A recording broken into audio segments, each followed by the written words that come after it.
Assalamualaikum warahmatullahi wabarakatuh.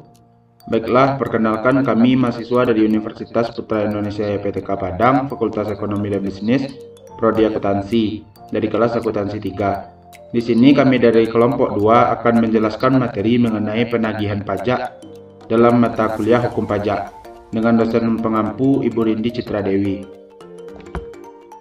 Baiklah, kami yang beranggotakan, yang pertama ada Afifah Astri Lutfia, kedua ada Kezia Sayyidina Ashari, yang ketiga ada Messi Prana Dewi, yang keempat ada Nadratul Rahma, dan yang kelima saya sendiri Richard Furqan, dan yang keenam ada Roja Azahra.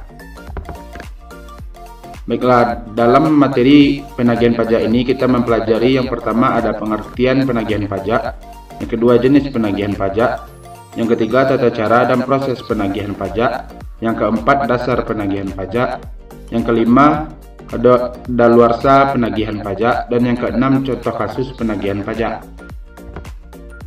Baiklah, pertama kita masuk dulu apa saja kewajiban bagi wajib pajak. Yang pertama, melakukan pelunasan utang pajak sebelum jatuh tempo. Yang kedua, berkomitmen dalam membayar angsuran maupun penundaan pembayaran pajak. Yang ketiga, bersifat kooperatif dalam tindakan penagihan pajak. Dan yang keempat, tidak melanggar undang-undang penagihan pajak dengan surat paksa saat penagihan pajak yang menyebabkan tindak pidana, misalnya memindahtangankan, menyembunyikan, menghilangkan, maupun memindahkan hak atas yang disita. Baiklah, selanjutnya akan dijelaskan oleh rekan saya berikutnya. Perkenalkan, nama saya Afifah Astri Lutfia, nomor BPS 19101155110090. Di sini akan menjelaskan mengenai poin kedua, mengenai pengertian penagihan pajak. Apa itu penagihan pajak? Menurut Sumirto 1996, penagihan pajak yaitu tindakan yang dilakukan Direktur Jenderal Pajak sebab wajib pajak tidak mengikuti ketentuan undang-undang pajak, terutama tentang pembayaran pajak terutang.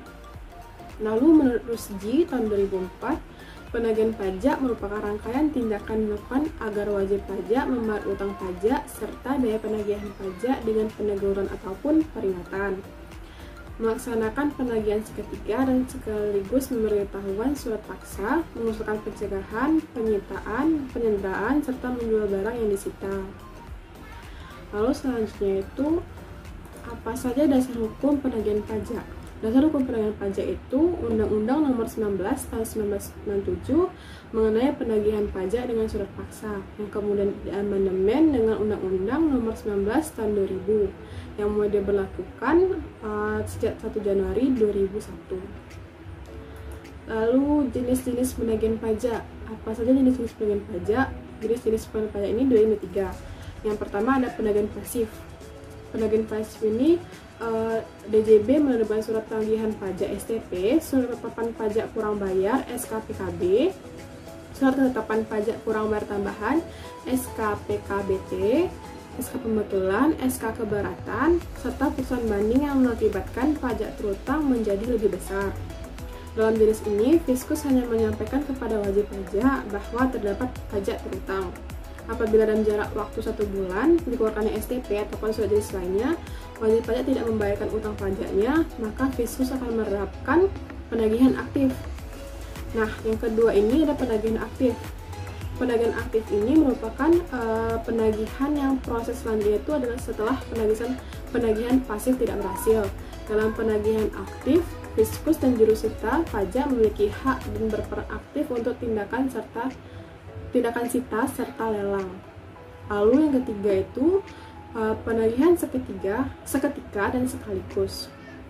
Penagihan seketika dan sekaligus ini adalah penagihan pajak yang dijalankan oleh Fiskus maupun jurusita pajak terhadap wajib pajak tanpa menunggu tanggal jatuh tempo pelunasan pajak. Penagihan pajak pun mencakup usulan utang pajak dari segala jenis pajak, masa pajak, serta tahun pajak. Tujuan dari penagihan pajak seketika dan sekaligus adalah guna mencegah terjadinya pajak terutang yang tidak dapat ditagih. Lalu pembahasan selanjutnya itu mengenai tata cara penagihan pajak. Apa saja tata cara penagihan pajak? Yang pertama itu ada penagihan dengan surat teguran. Surat teguran atau biasa disebut juga surat peringatan adalah surat yang dikeluarkan untuk melakukan penagihan pajak. apabila jangka waktu 7 hari setelah tanggal jatuh tempo penanggung pajak atau wajib pajak tidak melunasi pajak berutang, maka surat teguran akan sampai ke tangan penanggung pajak. Tujuan surat teguran ini adalah memberikan peringatan terhadap penanggung pajak agar segera membayar utang pajaknya sehingga tidak perlu melakukan penagihan pajak secara paksa. Lalu yang kedua itu adalah penagihan pajak dengan surat paksa. Surat paksa adalah surat yang akan dikeluarkan apabila dalam waktu 21 hari setelah jatuh tempo surat teguran si penanggung jawab pajak belum melunasi hutang pajaknya. Dengan terbitnya surat paksa, wajib pajak harus membayar utang pajaknya dalam waktu 2x24 jam agar tidak ada tindakan pemblokiran rekening, pencegahan ke luar negeri maupun penyanderaan paksa badan, dengan catatan dilakukan itikat baiknya serta mempunyai utang pajak minimal 100 juta. Pengeluaran surat pajak ini dikenakan biaya penagihan pajak sebesar 25.000.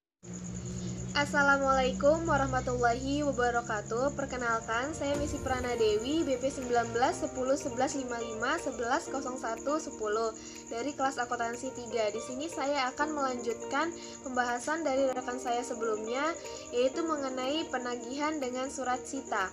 Surat sita adalah surat yang dikeluarkan apabila dalam waktu 2x24 jam sejak dikeluarkannya surat paksa, penanggung pajak tidak melunasi pajaknya.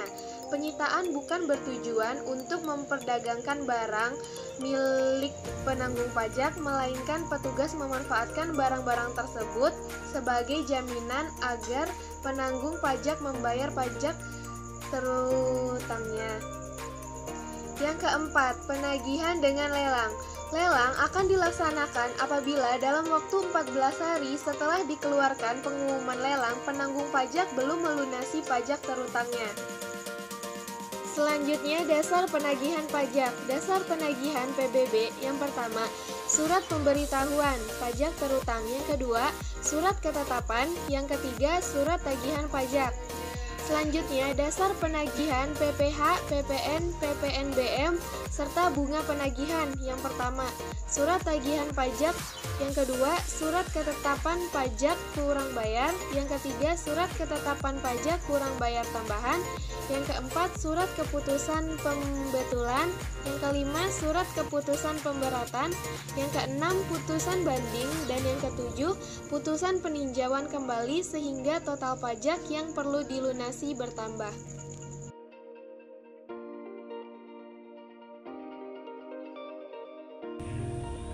Assalamualaikum warahmatullahi wabarakatuh. Perkenalkan, nama saya Kezia Sedina Asari, nomor BP 19101155110107, kelas akuntansi 3. Saya berasal dari kelompok 2 hukum pajak. Baiklah, saya akan menjelaskan materi penagihan pajak, yaitu kapan penagihan pajak disebut daluarsa.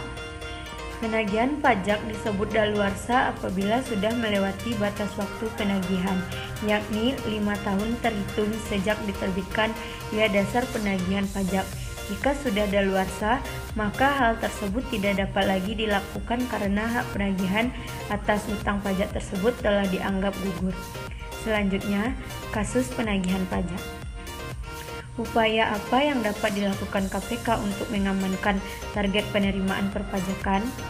Risiko-risiko apa yang dapat timbul terkait dengan permasalahan tersebut? Kantor Pelayanan Pajak Pratama Sukamuli menerbitkan surat ketetapan pajak kurang bayar nomor 000010 atau 2207 atau 08/622/09 tanggal 20 November 2009 dengan nilai Rp 350 juta atas nilai SKPKB tersebut keseluruhannya tidak disetujui oleh wajib pajak dan oleh wajib pajak pada tanggal 15 Januari 2010 diajukan upaya hukum berupa keberatan pada bulan Februari 2009 terdapat informasi bahwa wajib pajak akan membubarkan usahanya. Sekian, terima kasih. Assalamualaikum warahmatullahi wabarakatuh.